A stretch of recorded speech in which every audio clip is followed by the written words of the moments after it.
A few years ago, I made a video suggesting that it wouldn't be a bad idea to pour a concrete walkway around the perimeter of a home with a basement. And someone recently asked if a French drain system would actually be better.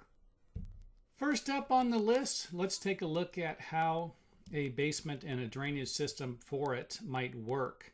So we are going to have a house with a basement and a drainage system, some type of a pipe, perforated pipe with holes in it that's going to allow any water that gets down here to drain out through a gravity fed pipe or through some type of a sump pump system. So I hope that makes sense. Usually has gravel next to the wall. You'd have a waterproofing system around the perimeter, and then you would have gravel, and the gravel allows the water to travel down a little faster. If we didn't have the gravel in there, if we just had clay, let's say, we might have more pockets of water up against the wall in certain areas. Let's say you had a pocket of water here, a pocket of water here that wasn't draining anywhere because there was nowhere for it to go, or it was going to take longer to drain away. Then these pockets of water could actually seep in through the waterproofing if it got damaged and through the building. So I hope that makes sense. In this example, I went ahead and put a secondary drain system around the perimeter. You have the original one we just looked at, and then I raised the soil level up and put another one in. If you are going to put a French drain system in, it wouldn't be a bad idea to put one in a little lower in the ground, because if you put it up a little higher, it's not going to it'll catch the water at the top faster than it will as it's seeping through the soil. But something like this is going to allow you to catch a little more water that's going to be in the soil area, and I'll explain that in a second. Here's a cutaway view of the section we're looking at. We raised the drainage pipe and the soil. This is probably about the height the soil should be. For those of you, most building codes, 6 inches is the minimum distance between the bottom of the siding and the soil or the bottom of the stucco. And that might not apply to brick, but it all depends on what type of framing and what type of construction it is. So wood framed homes, it might apply to that if you have a brick facing over it. Okay, back to the video here. So in this example here, let's just say that we put a French drain 6 inches in the ground, or 1 foot in the ground. Then all of the water that is above it in this area could actually absorb into the pipe and safely away.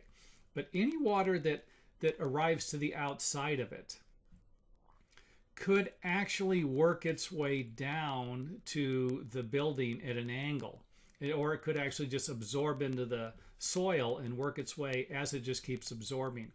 Any spots in the soil that allow the water to travel horizontally, and I've seen this plenty of times, you could actually have somebody come in and remove or add, let's just say, a foot of topsoil, and the rest is all compacted granite or something that doesn't allow water to travel through it very easily, like clay. And if that's the case, all the water from here is going to hit the top of that and drain to the easiest area. And if that's your basement wall, you're going to have a lot of water coming into this area. And that's where the pipe here would do a better job if it was lower than higher. So just keep that in mind. That's my reasoning behind it. Okay, let's take a look at another idea. If you have an area where there's a lot of water, like I was saying, it's pooling up around the perimeter of your house, you could always use gravel. Remove some of the dirt, put the pipe, backfill it with gravel, and this will allow the water to seep in a little faster, get into the pipe and get out of there. And don't forget there's other drains. You can always use a combination of things. You could always have a drain system where you use site drains and gravel. So you'd have perforated pipe maybe, but you would have a drain just pop right up out of the ground that's going to catch any water that accumulates in that area. And then any water that gets past it could drain through the gravel and into the drainage system.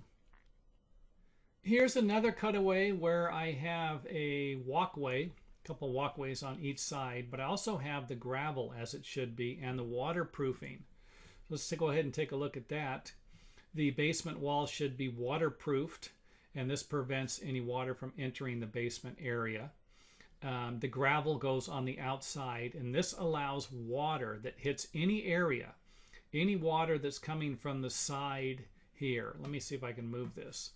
Any water that comes over here, and let's just say it hits some shale and comes over here, it's going to work its way down a little easier and faster than if the soil was directly against the waterproofing without the gravel. So I hope that makes sense.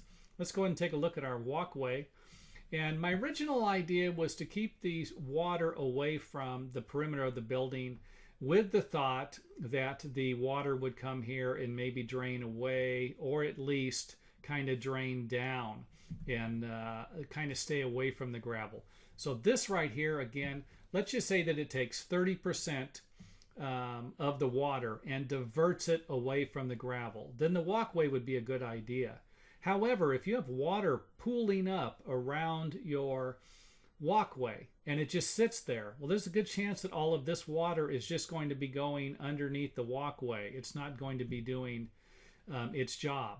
So if you have the walkway sloping at an angle away from the house, allowing the water to drain away from the house, and then the soil is also draining away from the house, then the walkway might be a good idea. But if it's not, everything's flat, then the walkway might be a waste of your time and money. Let's go ahead and take a look at a bigger walkway. If it's a smaller walkway, then the water's just going to be draining off here, and it could drain off a little faster back into the basement wall.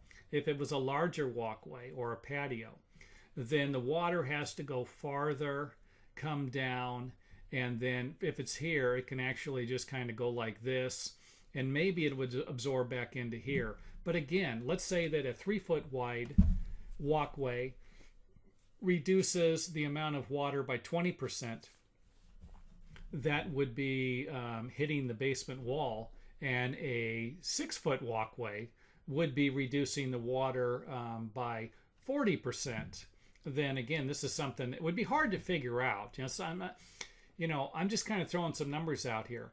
It'd be hard to figure out, because if you have a dead tree that's over here and the tree roots have grown over to here and they're rotted, and you have a 20-foot walkway, but the tree roots allow the water to travel all the way over to here, this isn't going to do much good. It might reduce a percentage of the water, but it's if you have another problem somewhere else that allows the water to travel horizontally long distances, then you just better hope to heck that you have a nice basement wall that's finished, or if that's the case, then you would have to put a drain a little lower, and that drain, as I mentioned, would take some of the pressure off of the other drain below it. So I hope that makes sense.